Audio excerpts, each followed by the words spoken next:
యాత్రా జీవితం అనే ఈ శీర్షికలో మనం అబ్రహాము గారి జీవితాన్ని అధ్యయనం చేస్తున్నాం, ధ్యానిస్తున్నాం. ఈ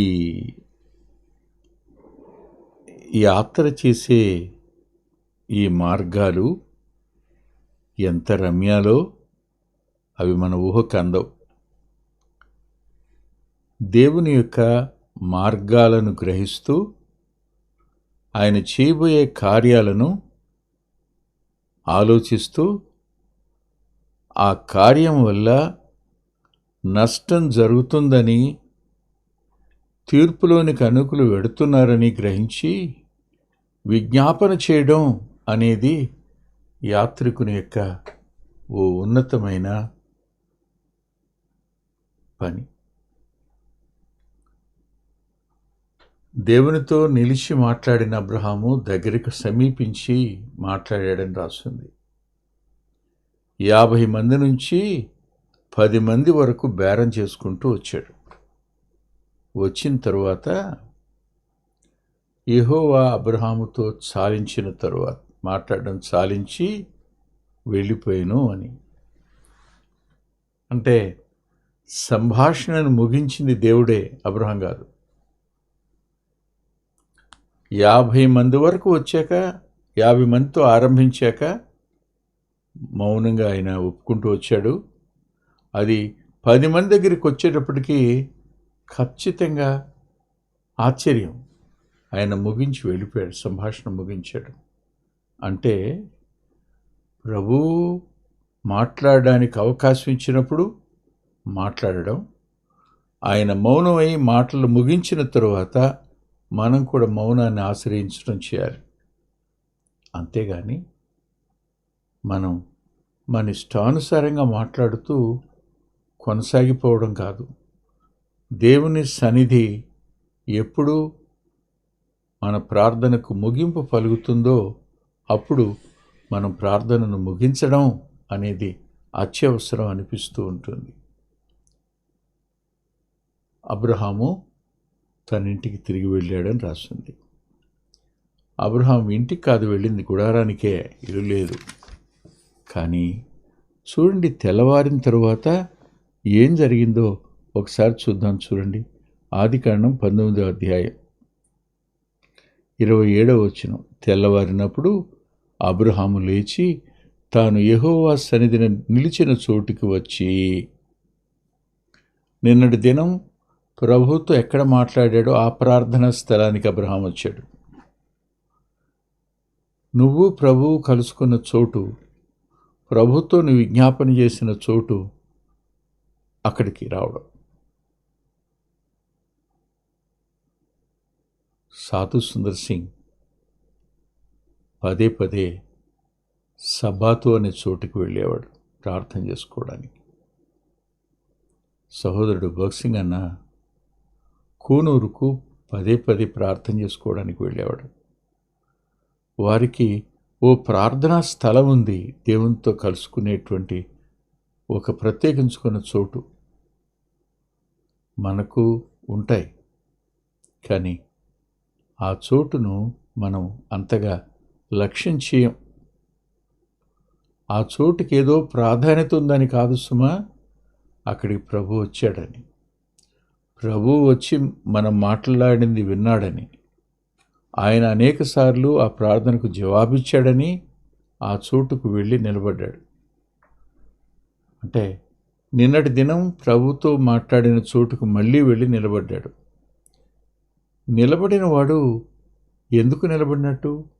ప్రభువా, ఇక్కడే కదా నేను నిన్ను అడిగాను, ఈ చోటు నుంచే కదా నీకు విజ్ఞాపన చేశాను, ఇక్కడే కదా నీ పాదాల దగ్గర నా మనవి పెట్టాను, అక్కడికే మళ్ళా వచ్చాను.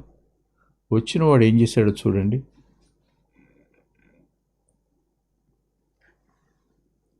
సొదొమ గొమొర్రాల తట్టును ఆ మైదాన ప్రదేశము యావత్తును చూడగా ఒక్కసారిగా వచ్చి అక్కడ నిలబడి, ప్రభు సొదొమ గొమొర్రా ప్రాంతాలను నాశనం చేయడానికి వచ్చాను అన్నప్పుడు ఆ సొదొమ ప్రాంతాల వైపు కళ్ళెత్తి చూశాడు. అంటే తన ప్రార్థనకు జవాబు వచ్చినట్టేనా? తన ప్రార్థనను దేవుడు విన్నాడా? సొదొమ గొమొర్రాలను నాశనం చేయకుండా విడిచిపెట్టాడా అని అంటే చూస్తే తన ప్రార్థనకు జవాబు రాలేదని ఎందుకు అంటున్నానంటే, ఆ ప్రదేశము పొగ ఆవుము పొగవలే లేచుచూ ఉండెను. అగ్ని కురిసింది, ఆ పొగ ఆకాశానికి అంటూ కనపడింది. నిలబడిన చోటున ఉన్న అబ్రహాము కుస్సూరుమని ఉంటాడు కదా. కొన్ని జవాబు రాని ప్రార్థనలు ఉంటాయి. అందుకని Warren Wiersbe the famous unanswered prayers అని ఓ పుస్తకం రాసినట్టు నాకు జ్ఞాపకం ఉంది. అది 80 సంవత్సరాల్లో 82, 23 సంవత్సరం అనుకుంటాను. నాకు అలా జ్ఞాపకం ఉంది. ఒకలైతే ఒక ఆర్టికల్లో చదివాను, మరి ఆయన రాసిందే. ఈ ప్రార్థనకు జవాబు వచ్చినట్టు కనపడలా, కానీ ప్రార్థనకు అనూహ్యమైన జవాబు మాత్రం వచ్చింది. అది అబ్రహాముకు తెలీదు. మన ప్రార్థనకు మనం కోరిన జవాబు వస్తుంది, కానీ దేవుడు అనుకున్న కార్యం ఆయన చేస్తాడు. ఆయన తీర్పులు తీరుస్తాడు. ఆ మధ్య నుంచి నీ ప్రార్థనకు నువ్వు అడిగిన దానికి నీ మనసు ఎరిగిన వాడు జవాబును ఇస్తాడు. తీర్పు జరుగుతుంది, కార్యం జరుగుతుంది. ఈ రెండంతలు చేయలేని శక్తిమంతుడు దేవుడు. అబ్రహాము ఆ స్థలానికి వచ్చి నిలిచి సొదొమ గొమొర్రాల వైపు, మైదానం వైపు చూశాడు. పొగ ఆవం పొగలాగా పైకి లేస్తూ కనిపించింది. అబ్రహాము అంతరంగం ఏమై ఉంటుందో చెప్పండి? కృంగిపోయి ఉంటుంది కదా. కానీ ప్రభువు మోషేతో, మోషే రాయి ఒక మాట అన్నాడు. ఏమని రాయించాడో తెలుసా మీకు? చూడండి 29వ వచనం. దేవుడు ఆ మైదానపు పట్టణమును పాడు చేసినప్పుడు దేవుడు అబ్రహామును జ్ఞాపకం చేసుకొని లోతు కాపురమున్న పట్టణములను నాశనం చేసినప్పుడు ఆ నాశనము మధ్య లోతు నశింపకుండా అతన్ని తప్పించెను. ఇప్పుడు జవాబు వచ్చినట్ట రానట్ట? బాహ్యంగా చూసినప్పుడు జవాబు రానట్టు కనిపించింది, కానీ పరిశీలించి నిదానించి చూసినప్పుడు దుష్టులతో కూడా నీతిమంతుల్ని నాశనం చేస్తావా అంటే, ఒకే ఒక్క నీతిమంతుడు ఉన్నాడు. 10 మంది దగ్గర ఆగిపోయింది బేరం, కానీ ఆ ఒక్క నీతిమంతుడిని కూడా తప్పించిన దేవుడు ఆయన. దీనికి కారణం అబ్రహాము చేసిన విజ్ఞాపన. అబ్రహాం అన్నాడు, నిజానికి ఎంత ధైర్యం చేసి మాట్లాడాడో, భయం అనిపిస్తుంది. 18వ అధ్యాయం 23వ వచనంలో, అప్పుడు అబ్రహాము సమీపించి ఇట్లనెను, దుష్టులతో కూడా నీతిమంతులు నాశనం చేయదువా అన్నాడు. దుష్టులతో కూడా నీతిమంతుని నాశనం చేస్తావా? అది ఆశ్చర్యాన్ని వ్యక్తపరుస్తున్నమాట, దేవుణ్ణి ప్రశ్నిస్తున్నమాట. బహుశా ఇలా మనం సాహసించి ప్రార్థించలేం, కానీ అబ్రహాముకు అది చెల్లింది. వారిద్దరి మధ్య ఉన్న ఆ అన్యోన్యమైన స్నేహానికి అది ప్రశ్నించడం కాదనుకోను, బ్రతిమాలుతో అడిగినట్టుగానే నా మనసులో ఉంది. ఇక రెండవ మాట చూడండి, అది ఇంకా బాధగా ఉంటుంది. అదేమిటంటే 25వ వచనంలో, ఆ చొప్పున చేసి, అంటే నాశనం చేసి, ఆ చొప్పున చేసి దుష్టులతో కూడా నీతిమంతుని దుష్టులతో సమానముగా ఎంచుట నీకు దూరముగాక అన్నాడు.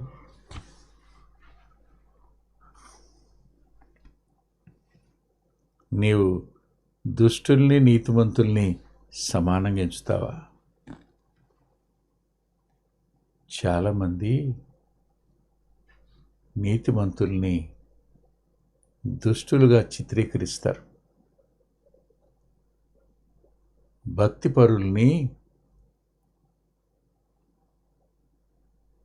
భక్తిహీనులుగా ప్రచారం చేస్తారు.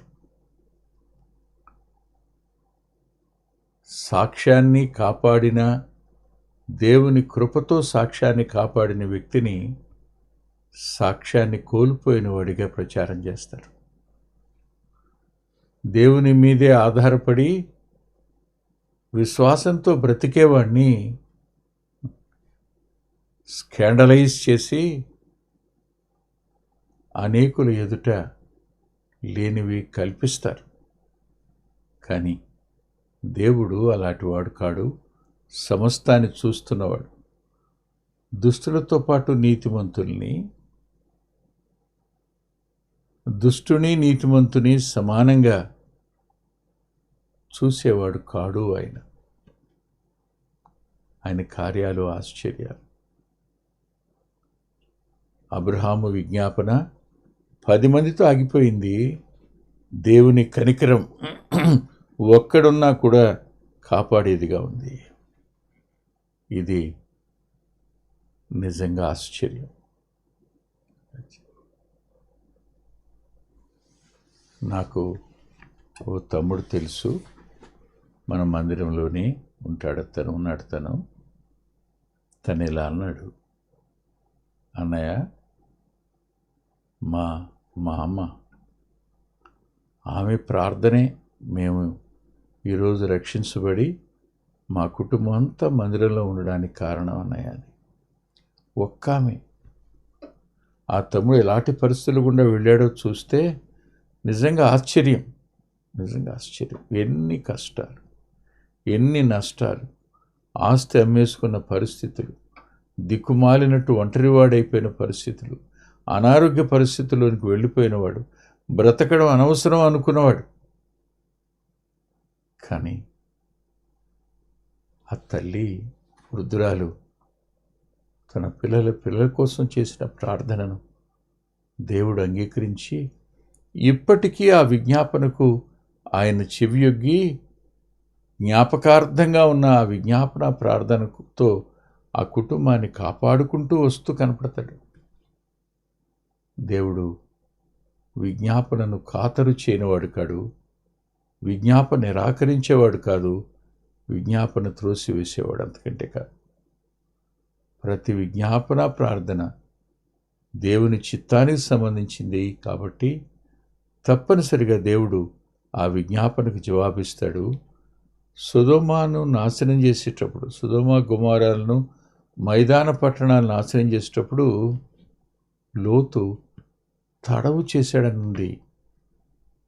తన కుమార్తెలకు అల్లుళ్లను ఆ దేశంలో వియ్యమందడానికి సిద్ధపడ్డాడు. వెళ్ళి వాళ్ళను బ్రతిమాలితే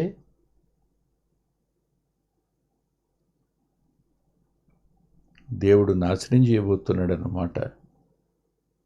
వారు లోతును ఎగతాళి చేయడానికి కారణమైంది. నిస్సహాయంగా తిరిగి వచ్చాడు.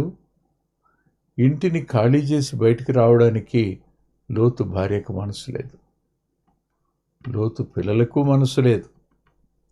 గత రాత్రంతా ఇద్దరు దేవదూతలు ఏ రీతిగా వారు కాపాడారో ఆ సంగతి మర్చిపోయారు. సొదొమ ప్రజలు తన ఇంటిని చుట్టుముట్టినప్పుడు వారికి మసక చీకటి కమ్మింది, మబ్బు కమ్మినట్టుగా వారు ద్వారాన్ని కనుగొనలేకపోయారు అనే సత్యం కూడా మర్చిపోయారు. కళ్ళ ముందు జరుగుతున్న కార్యాలకు తీర్పు తీర్చడానికి మేము వచ్చామని చెప్పిన అడుగు బయట పెట్టని వారుగా వారుంటే వారిని బట్టి నీతిమంతుడే, కానీ అతని నీతి సామాన్యమైందే, విశ్వాసం రెండుగా ఉంది. అబ్రహాము విశ్వాసం వేరు, లోతు విశ్వాసం వేరు. అబ్రహాము విశ్వాసం ఆత్మ సంబంధమైంది, లోతు విశ్వాసం ఆత్మ సంబంధమైనట్టు కనపడుతున్నా అటు భూ సంబంధమైంది, శరీర సంబంధమైన ఆశీర్వాదాల వైపు లాగబడిందిగా కనపడుతుంది. ఈ రెండు విశ్వాస నియమాలు మొత్తం ఆదికాండం మొదలుకున్న ప్రకటన గ్రంథం వరకు మనకు కనపడతాయి.